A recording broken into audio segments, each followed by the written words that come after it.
Why the avoidant never leaves the partner. Who does these things? There's something paradoxical about avoidant partners. They crave intimacy, yet run from it. They want love, but flinch when it's offered too directly. They appear cold, yet inside they are flooded with unspoken fears of being smothered, controlled, or consumed. But here's the twist.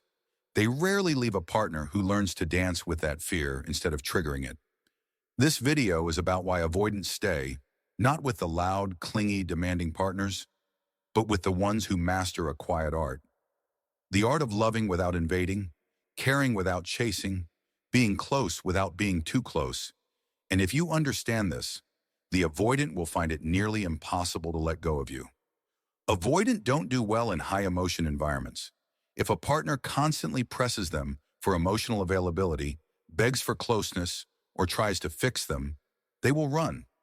Not because they don't care, but because it feels like emotional suffocation. But when you create a space where they don't feel emotionally hijacked, something changes. You become a safe zone, a soft presence that doesn't overwhelm their nervous system. And here's what's wild. The avoidant may still act distant at times, but internally they start to feel something they've never truly known: peaceful attachment. They won't call it that.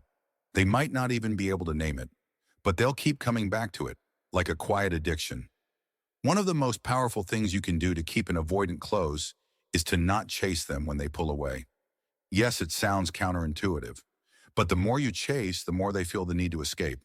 However, if you calmly allow the distance, without punishing them, begging, or becoming passive-aggressive, they feel something rare: trust. They feel free. And for someone who equates closeness with losing themselves, freedom is love. When they pull away and you stay grounded, peaceful, and unfazed, they start to realize, this person doesn't demand my soul to love me. That's how you become irreplaceable. Avoidant are terrified of emotional chaos. Loud fights, accusations, crying fits.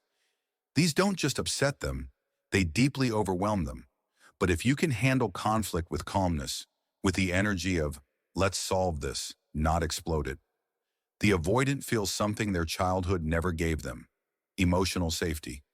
You don't have to be perfect. You just have to be stable. When you show them that even in disagreement, you don't lose your head or try to control the situation, they start to think, I can breathe around this person. And when someone who suffocates easily feels they can breathe with you, they stay. Another reason avoidant don't leave partners like this is because you don't try to fix them. Avoidant are often drawn to partners who treat them like a broken project, analyzing them, psychoanalyzing every silence, offering books, therapy links, and constant emotional check-ins. It's exhausting. But if you're the kind of partner who sees them clearly, flaws and all, and loves without needing to constantly repair or explain, you make them feel accepted. And acceptance is magnetic. You become the rare person who isn't trying to crack their shell. You're just willing to be near it, respectfully. That kind of energy doesn't make them retreat. It makes them lean in slowly on their own terms. Give them space, but stay emotionally available. This is a subtle dance. You don't disappear or punish them with silence when they're distant, but you also don't pressure them to open up or talk now. You remain available. You say things like, I'm here when you're ready, or take the time you need. And then you mean it. You don't pout. You don't guilt them. You live your life with confidence and presence. That mix, space without abandonment, is intoxicating to someone with avoidant tendencies. They're used to people either clinging too hard or walking away completely. When you do neither, they become confused, in the best way. They begin to wonder, what is this feeling? Why do I feel safe here and want to stay? Consistency is another quiet superpower that keeps avoidant rooted. They grew up around unpredictability, maybe a parent who was warm one day and cold the next, present today and absent tomorrow. So they associate love with instability. But when you show up with emotional consistency, when your reactions are balanced, your moods don't swing wildly, and you mean what you say, they begin to trust love in a new way. You don't have to impress them. You don't have to be exciting. You just have to be predictable in your presence. That alone makes you unlike anyone they have ever loved before. Another reason avoidant never leave partners who get it is that those partners don't use emotional closeness as a trap. A lot of people, once they get close to an avoidant, begin to demand more attention, more time, more answers. But the avoidant shuts down when they feel cornered. The partner who allows intimacy to grow slowly and doesn't weaponize love to control or extract things from them is the one they stick with. You don't make them feel like love is a contract. You make it feel like a choice. That's rare, and rare is hard to walk away from.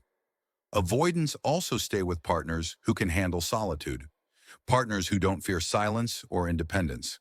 If you're someone who doesn't need constant contact, who respects alone time, and doesn't melt down during periods of disconnection, you become a relief, not a responsibility. To an avoidant, that's gold. You're someone who lets them go inward without falling apart. And paradoxically, the more you honor their solitude, the more they want to share their world with you. Because you're not trying to invade it, you're just letting them invite you in at their own pace. And here's a secret no one talks about. Avoidants stay with partners who show strength with softness. Not aggression, not dominance, but inner strength. Someone who doesn't emotionally collapse when they pull back. Someone who doesn't punish or chase. Someone who doesn't try to manipulate with guilt or threats. The avoidant respects people who stand strong in who they are, but offer that strength gently. If you can be both calm and firm, warm and non-intrusive, loving but not clingy, you become a paradox that they can't quit. You confuse their old trauma in the best way possible.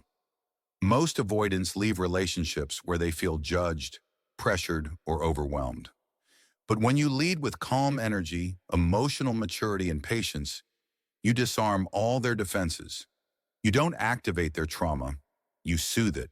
You don't rip off their emotional armor. You wait patiently while they decide to remove it, slowly, quietly, on their own. And when that happens, they don't leave. Because now love no longer feels like a battlefield. It feels like a retreat, a rare one, a safe one, a home they never thought they could have. So if you're in love with someone who's avoidant, stop trying to fix them. Stop chasing their emotional unavailability with loud gestures and constant reassurance. Instead, become the thing they never got in childhood. A calm, consistent, emotionally secure presence. Someone who lets them breathe. Someone who doesn't disappear, but also doesn't smother. Someone who can walk beside them without pushing or pulling. Because in the end, the avoidant never leaves the partner who finally makes love feel safe without taking away their freedom. If you enjoyed this, don't forget to like, subscribe, and share this with someone who's navigating a relationship with an avoidant partner. Drop a comment below if you've ever been in a relationship like this, or if you're learning to become that calm, grounded presence for yourself and others. Your growth matters. Stay wise, stay kind.